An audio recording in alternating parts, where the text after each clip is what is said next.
Hello and welcome back to Euro Football Daily. Now, we're used to moaning about billionaire business moguls taking over football clubs and ruining the game. But today, we're looking at the teams that are run by their loyal followers. Good on them. 10. Barcelona.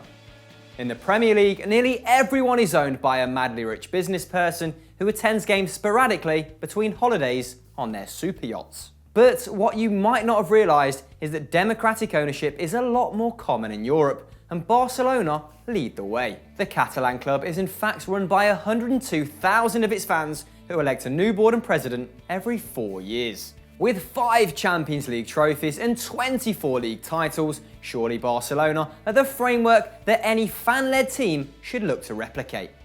But that's not really the case. Although the club is technically run by the fans, the reality is a lot less democratic.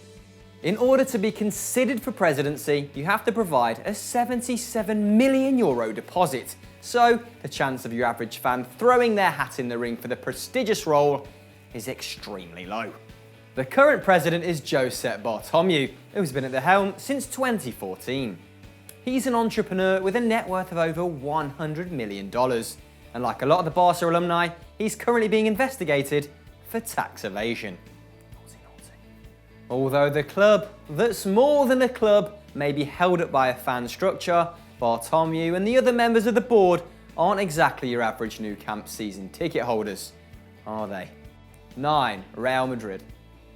Real sit just behind Manchester United as the second most valuable club in football, worth almost €3 billion.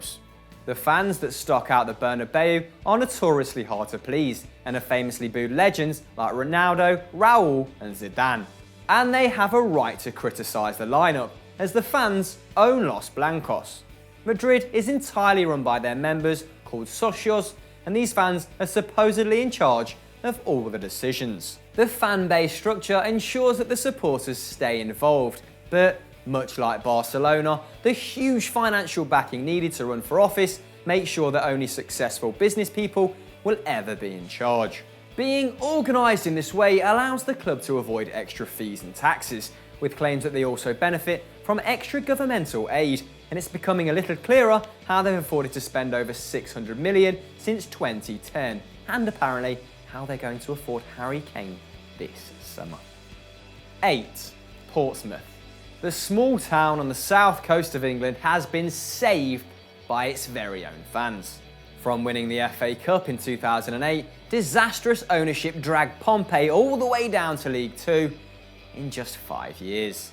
But in 2013, after being declared bankrupt with £60 million worth of debt, the Portsmouth Supporters Trust saved themselves from insolvency as they took over the club themselves. The fans managed to raise the funds to steer their club out of administration and pulling off a dramatic U-turn in the process. The loyal fans who watched their team plummet from the Premier League to the 4th tier celebrated a league title in 2017 as they've started their climb back up the English tiers. However, this kind of fan ownership hasn't been sustainable as the fans didn't have the capital to maintain the club or their dilapidated stadium. And in August 2017, the Frat and Pock side were acquisitioned by ex-Walt Disney chief exec and American billionaire Michael Eisner for just $6.4 million. Fans will hope this isn't just another Mickey Mouse takeover, and the Supporters Trust have agreed to work closely with the businessman, so maybe together they can take Pompey back to the top. 7. Athletic Bilbao. The famous outliers of La Liga run on a unique philosophy based around their heritage. The Basque club operate in a similar way to Barcelona and Real, having 30,000 members who democratically vote regarding their ownership. The famous Cantera policy is at the heart of the Lions setup, as they centre their constitution around their Basque culture and society. They only let players born or trained in the Basque region wear their famous red and white stripes. Although this does massively limit their talent pool, it creates a powerful team morale and a sense of community. It also makes them a very unattractive business model, protecting the club from big money takeovers. And this hasn't seemed to damage them all that much. The Basque side have never been relegated from La Liga, and with 8 league titles, they're also one of the most successful teams in Spanish history. Athletic Bilbao's unique setup makes the club almost immune from the hands of the investors, keeping it within the power of the fans, who have famously said they'd prefer to suffer relegation than change the nature of their homegrown institution. 6. Ebbsfleet United. Rarely does EFD dive into the realms of fifth-tier English football, but here we are. The small-time club from Kent took a fan-led structure to the extreme, in an innovative move that was simultaneously genius and foolish. Merging football with the X Factor, the Fleet let their fans democratically vote on decisions like the starting 11, the formation, transfer policy, all for the bargain sum of £35 a year. And football manager wannabes from all over the world got involved. 27,000 people became investors for the side with an attendance of 6,000. Ebbsfleet United made £700,000 in membership fees in their first season alone. However, the idea didn't work for long. These fans got bored, and in the second season, only a third of them continued their membership.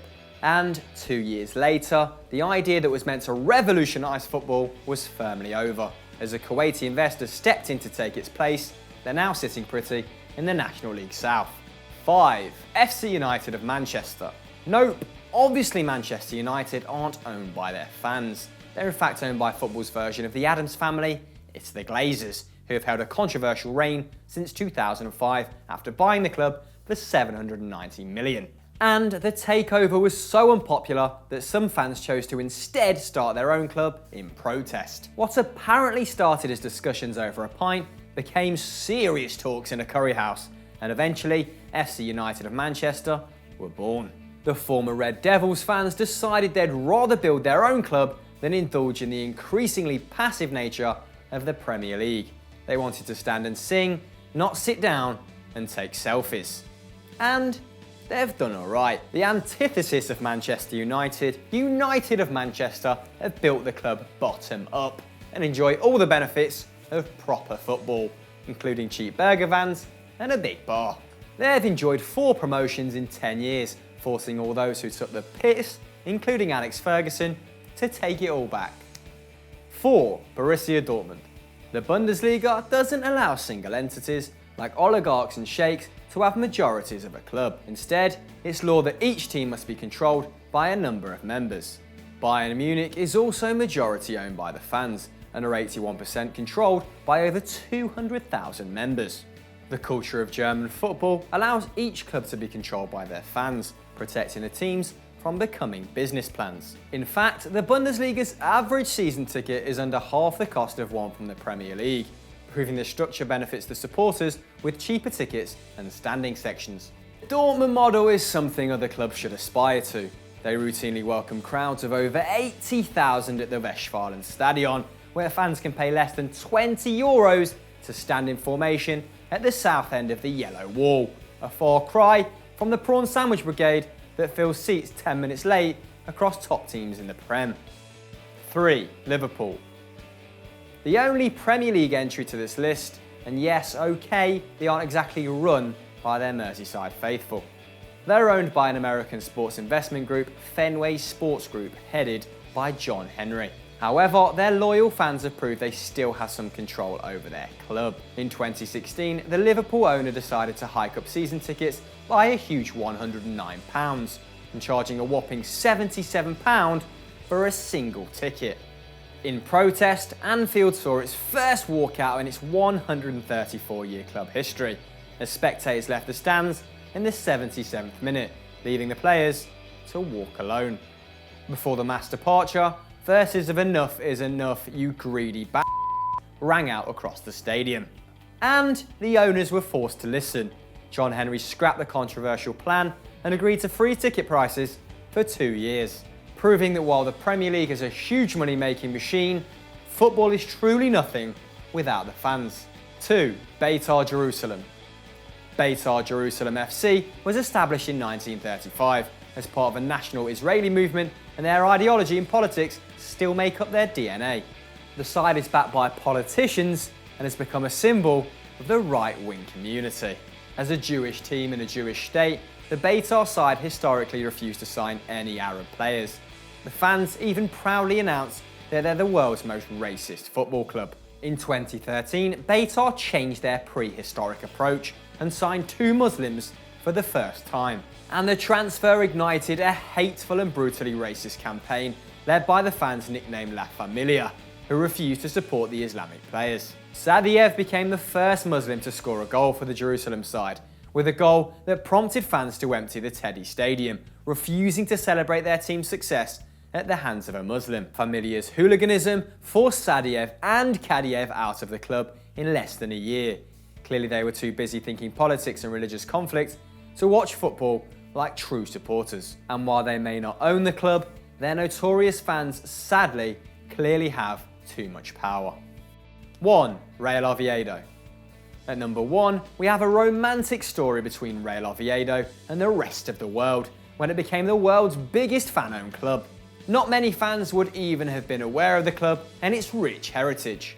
Founded in 1926, they became the first club from their region to ever play in La Liga, where they spent 38 seasons, with their highest finish coming 3rd.